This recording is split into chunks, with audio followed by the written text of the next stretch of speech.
Okay, so The only let's problem is hit you're just record talking on about this one. macaroons here now. All right, so we got recorded. We are gonna be hopefully uploading this one to YouTube if it works for me. But cool. This is just for absolutely anybody who's working with their calories, their nutrition, hoping to get the best out of all of that stuff. Like I said, we are live on Facebook and Zoom. So thank you everybody for coming along and joining us there. I'm looking over here because that's where my second screen is if you haven't seen it. Cool. A little bit about me for those of you who haven't had anything to do with us in the past. My name's Jason. I'm the I'm ProFit Health and Fitness. Been in the industry a long time now.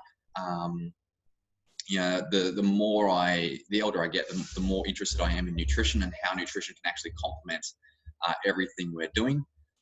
I'm going to do my best to get this one under the half an hour. I've cut a few things out of it, so it should be nice, short, sharp, and sweet. If you've got any questions, please feel free.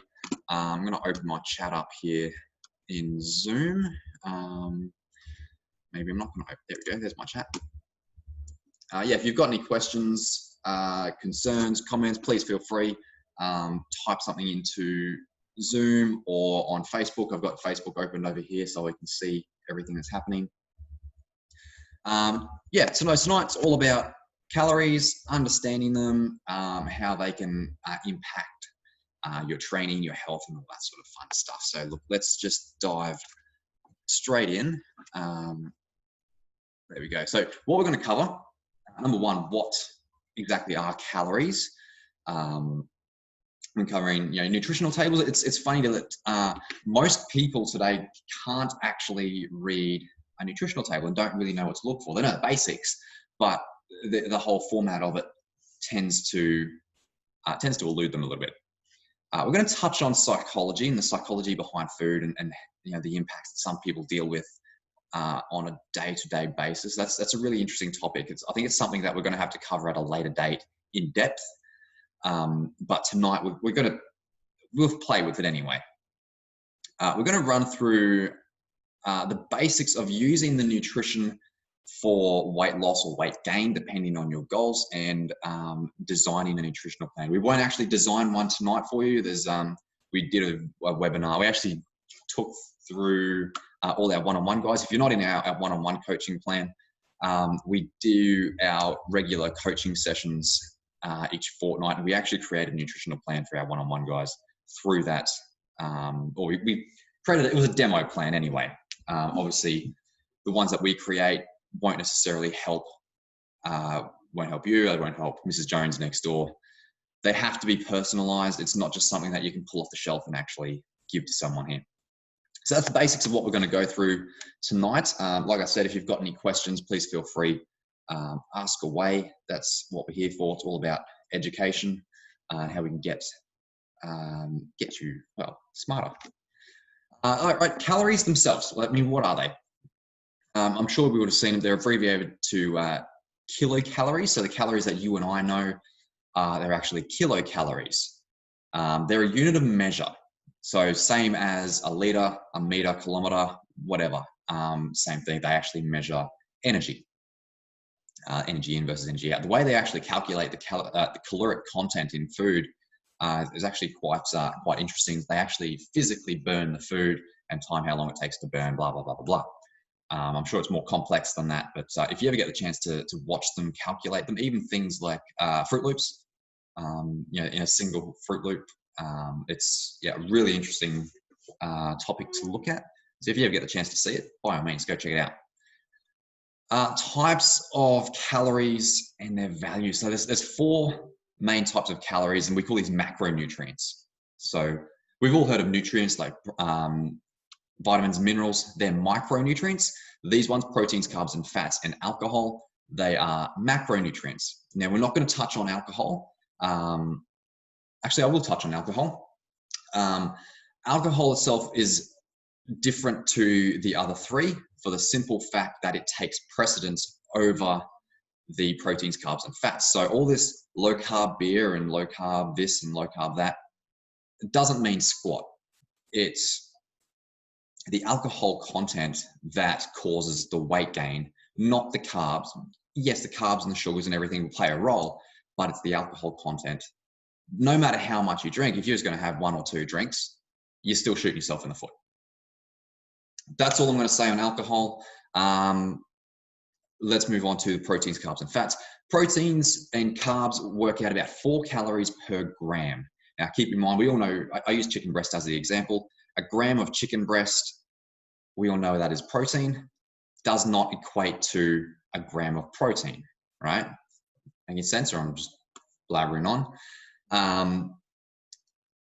The actual protein macronutrients. So I think 300 grams of chicken breast. I'm not quite sure what that works out at. 300 grams of chicken breast isn't 300 grams of protein. Let's just leave it at that. I can't think of the numbers at the moment. Same with the carbs. Depending on the carbs, some work out at 4 calories per gram. Some work out at 5. And fats are 9 calories per gram. Okay, hence the big craze of low-fat diets and all that sort of stuff. And fats definitely play a role. So fats as a nutrient are amazing. They're just as important as proteins and carbs. Okay. How we actually burn calories, how the body burns calories is most of the time is through bodily functions: digestion, thermogenesis. Right? They're the big two. Digestion is about I could have these around the wrong way, so don't quote me on this. One's about 28%, one's about 70%. I think digestion may be the little one, about 28%. I think. Don't quote me. It's one or the other. Exercise equates to, the remainder of it, or very little of the remainder. Okay, so that's the big goal here, so that you don't necessarily train to burn calories. You train to improve the way your body utilizes these calories and grows accordingly. So that's why, we very rarely actually program cardio into your training sessions. It's especially for those looking at weight loss. Okay, the types of calories used depend on, a number of things there, whether or not we're muscle building or muscle loss, all that sort of stuff. So it depends on the type of exercise you're doing. Will reach out to the different calories. Okay, the 3 energy systems in the body, as we can see down the bottom here: the ATP, the glycolytic. I think I pronounced that right, glycolytic. It's been a while since I've done that. And then the aerobic energy systems, right? So forgive me, I'm going to be a little bit boring here. First 2, ATP and glycolytic, they are what we call anaerobic energy systems, meaning they don't require oxygen to use the energy. The ATP, the adenosine triphosphates, they are in the system, they're ready to go. They are basically in and out of the system in about 20 seconds, 30 seconds or so. That's why the Tabata sessions have been so successful in prioritizing body fat as an energy source, right? The ATP, we're getting rid of that. Glycolytic, that's the next one to be used. That's basically the creation of creatine phosphates. So we're creating ATP from stored energy. Okay, so once that's depleted, that'll take about 15 minutes or so, and then your aerobic energies. We all know aerobics. Back in the 80s, aerobics Oz styles. It was the early 90s, wasn't it? Aerobics Oz style on telly. They were great, and they don't necessarily burn body fat. It's not quite that simple. There's so many variables, and I'm not even going to get into it tonight because it is just so complex. But yeah, so that's pretty much how the body will burn calories. Moving on, nutritional table. Look, this is, like I said, it's quite disappointing that so many people struggle for this. I mean, it's something that we were actually taught through school, how to read one of these. Yeah, I think a lot of schools do need to take on an approach like this. Basically, I'm going to give you a rundown here. I don't know if you can see my mouse here. Down the bottom, ingredients. I've just pulled this off. Oats, packet of oats. It's nice and easy. They're raw oats, so there's no other ingredients in there. Things, you get your flavored oats, then you'll see multiple flavors down the bottom here, multiple ingredients. How that one works is the most populous ingredient. Is that a word? Populous? The one with the biggest percentage. Don't shake your head at me. The one that takes up most. I'm trying to be good, and it's not fair.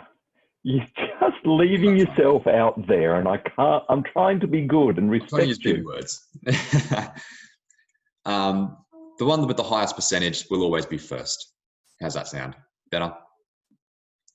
Ingredient list, nice and easy. We've got our macronutrients up the top here, so proteins, our fats, our proteins, and our carbohydrates. Now, the two types of carbohydrates here, dietary fibers and your sugars. Keeping in mind, sugar isn't necessarily a bad thing on this one, or it isn't a bad thing at all. It's just got that bad rap. So obviously, like I touched on earlier, the low-fat diets, they got the rap of being bad for us. We had to cut all fat out of our nutrition, blah, blah, blah, blah, blah. And then we realized fat was great. And now sugar's copying the same thing. But sugar we can use, and we'll touch on this later on, but sugar we can use around our training as well. Sugar is really great in certain numbers anyway.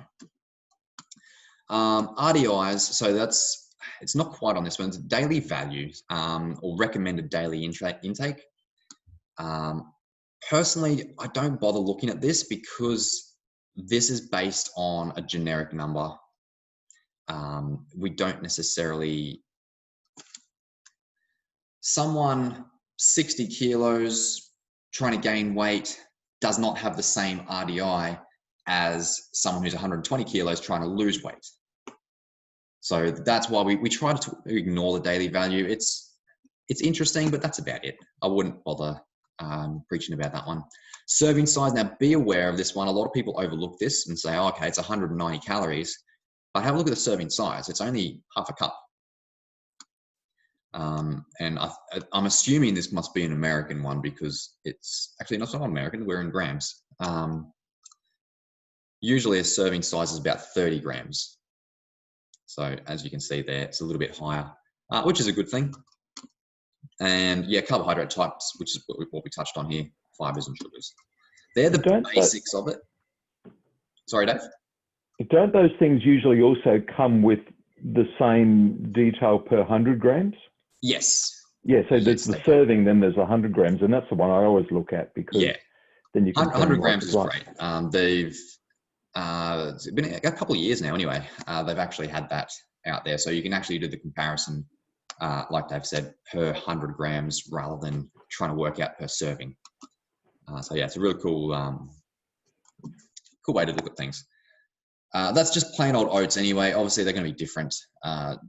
There's tons of nutrient calculators out there anyway. So Calorie King, MyFitnessPal, all of that sort of stuff. Any questions about that one before we jump on? We're sweet. Cool. Excellent. Psychology, like I said, I'm not going to go too deep into the psychology. All you really need to know is that calories are not the enemy. You know, they've got this stigma that, hey, you want to lose weight, just eat small portions, when that's not necessarily the case. A lot of our one-on-one guys, particularly those that are getting some serious results, are actually eating a lot more than what they previously were, and they're starting to drop weight really quickly, which is great. What we can look at here is food for fuel. So like we said, every food has a caloric value, so a combination of proteins, carbs, and fats, and the body requires that in order to get through the day. And we call that fuel. So how many carbohydrates, how much protein, how much fats do you need to get from point A to point B, meaning meal 1 to meal 2? Okay, and then you can work backwards from there. You can say, okay, so I might need 50 grams of carbohydrates. And if we flick back to our oats, So carbohydrates per, rounded up, say, well, per half a cup of oats, there's 33 grams of carbohydrates. So if I need 50 grams, tack on an extra quarter of a cup. I don't know what my math is about that. So say 3/4 of a cup. That's dry weight. And then there's my 50 carbs. It's pretty much that simple. And you can go from meal 1 to meal 2, meal 2 to 3, and so on and so forth. The easy way to do it, work out the totals for the day and just split it up over however many meals you're having. I recommend at least 4 meals per day, maybe even 5 or 6, depending on how long your day is. And, it's just like a car. You know what? We can have, crappy fuel in the car, but we're not going to get very far. It may run it, but, there's going to be coughing and spluttering. And, eventually over time, we're going to break down. The car will break down.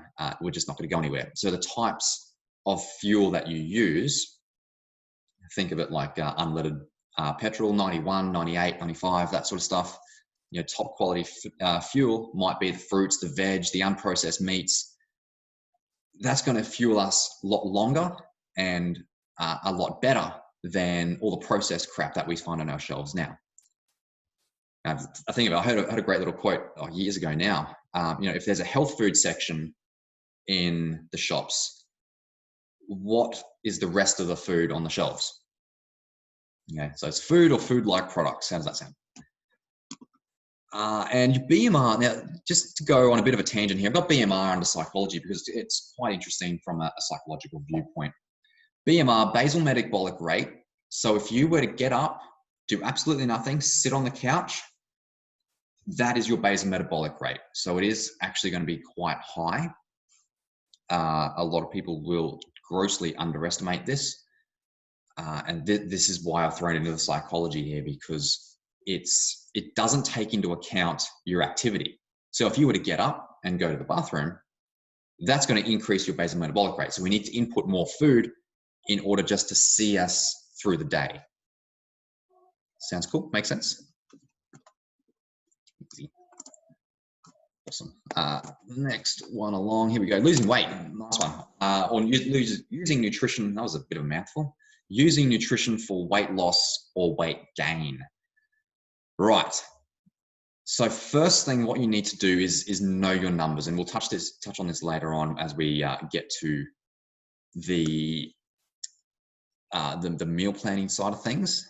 But you need to let's take losing weight, because 80% of the population want to lose weight, tone up. So we need to sit in what we call a deficit calories. So maintenance, we need to sit about here. I don't know if you can see that. Where's my video gone? There we go. I can see what I'm doing now. Maintenance, we need to sit just below maintenance in order to drop weight. Obviously, we don't want to drop too far down. It can be quite aggressive. Anything over about 30% is just way too low. So that's why you actually work out the numbers and actually stick to those numbers. Same with gaining weight. So maintenance, we need to increase that a little bit. All about using the macronutrients. So again, the proteins, the carbs, and the fats, using them as fuel. They all have a different role in the body. So understanding how they work. Carbohydrates, initial energy source. Proteins, if you're using them correctly, they should be used to build the muscle and repair muscle tissue and so on. Body fats, it's not body fats. Fats as a macronutrient. Carry nutrients around the body. They'll slow the digestive rate down. So if you are in that deficit, you'll feel fuller for longer. They all have a role. That's just the tip of the iceberg, but they all have a role. They all will help the body progress. Okay, so that's the basics of using the nutrition.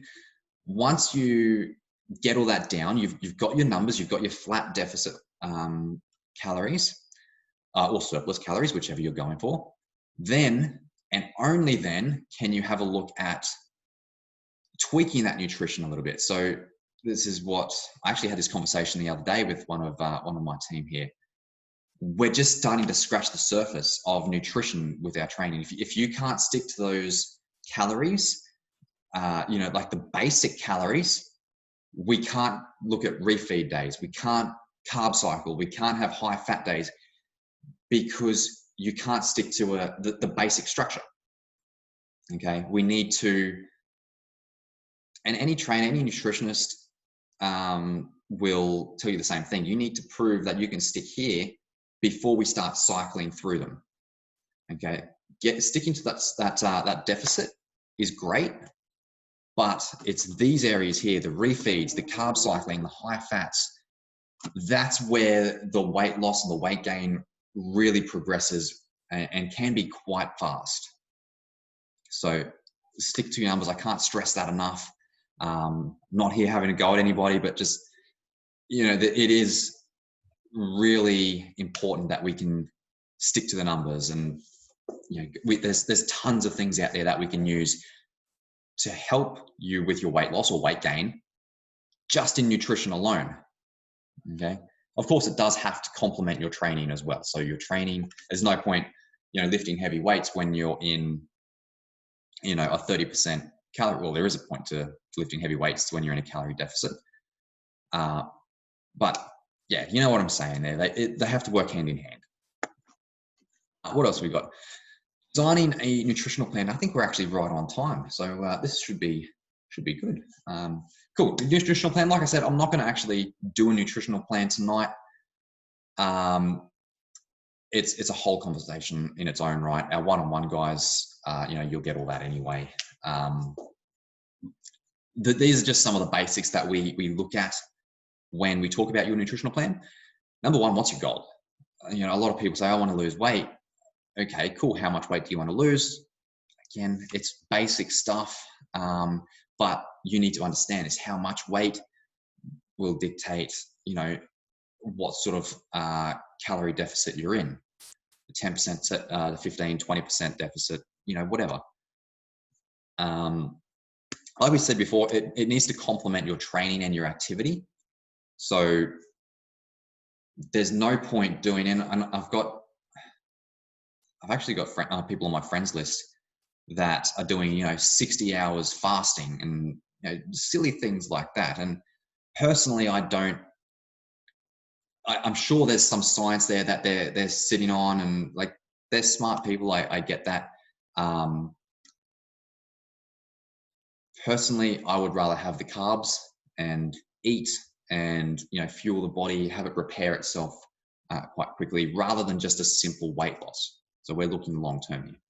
So your training, we can use our carbohydrates around our training. And again, one-on-one guys, all this, using our carbohydrates pre and post training, glucose levels spike up, you can lift heavier, you can have a much better workout, and then we can have our carbohydrates at the end, again, just to replenish those glucose stores.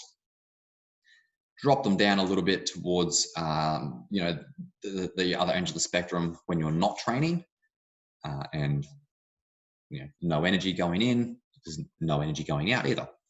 Cool.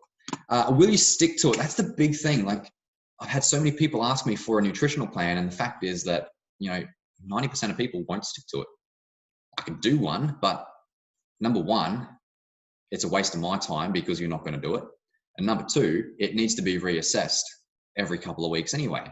So it's a complete waste of time there. So look, the best advice I can give you when you come to your nutrition, look at what you're currently having, make the tweaks accordingly. So it might mean something as simple as swapping full cream milk for light milk, or little things like that, swapping the type of bread you use. It could be as simple as that. It could mean turning the whole nutrition upside down. If you're someone that lives off takeaways every meal, of course I'm going to say don't do that. Which is the next one. Funnily enough, there's the segue for you, making it easy.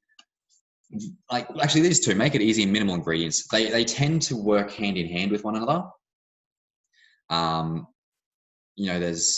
think I've got 5 things for my breakfast: oats, protein powder, strawberries, peanut butter, occasionally peanut butter, and a black coffee. That's what I have for my breakfast pretty much every day. It's nice and easy. I know what it is. I know the numbers. I'm not going to do, I don't even know. It's been that long since I've changed everything up. Eggs Benedict, for example, there's 40 ingredients in that. It's just going to take up too much time. Becomes a chore. I'm not going to stick to it. Keep it simple. and it becomes so much easier to stick to. This one here, is it safe? Again, it comes back to, actually, I won't take that approach. Let's look at different diets. Paleo diet, low carb or no carbohydrate. There's look, tons out there. A lot of them aren't actually safe. As soon as you cut out a nutrient, whether it's a macronutrient or a micronutrient, we start to deplete the body of said nutrient, right? So there's tons of health benefits that we get from the nutrients, even the fats, even the oils, and even, all that stuff that we perceive as bad foods. There's definitely a benefit there, even from a psychological standpoint. Okay, so really do the research. We want that huge array of variety. Okay, and to wrap this one up, just the times to eat. A lot of people have asked me, do we eat after 7 p.m. or 6 p.m. or whatever it is? Yeah, of course you can. Look, it's recording now with, what are we, 7 p.m. I've still got 2 meals to eat before I go to bed. Okay, so my first meal's at about 5 o'clock in the morning, 4:30, 5 o'clock. My last meal will be about 8:30, 9 o'clock tonight. So when it comes time to eat. Okay, there's no set time. Your body can't tell the time. It's only your mind that can. Cool. I think that's all of it. The summary. Excellent. Cool. Right on time. 7 o'clock. Look, to wrap it up, foods are our friends. We do need the foods. We need the variety. They're not the enemy, especially when it comes to weight loss. The big thing I get people to do when it comes to weight loss is actually eat more. Yeah, and you'll be surprised how many people the weight will just fall off them just like so. Cover all the nutrients. We just said that. Know your numbers, so your calories in versus your calories out. So again, BMR plus your activity level equals your calories out. And how many calories do you have to eat in order to match that? Whether that's a deficit to lose weight or in a surplus to gain weight. That's a personal decision, that one. And finally, complement your training with your nutrition. I can't stress that one enough. So many people have asked why can I eat this? Why am I having an off day? Well, you haven't eaten in, the last 8 hours. Of course, your training is going to be crap. Cool. We are right on time. That never happens. That's the first time. Actually, it is. It's the first time we've been right on time. Anybody got any questions before we wrap everything up? We're all sweet. Nice. Hey, question about sugars. Fire away.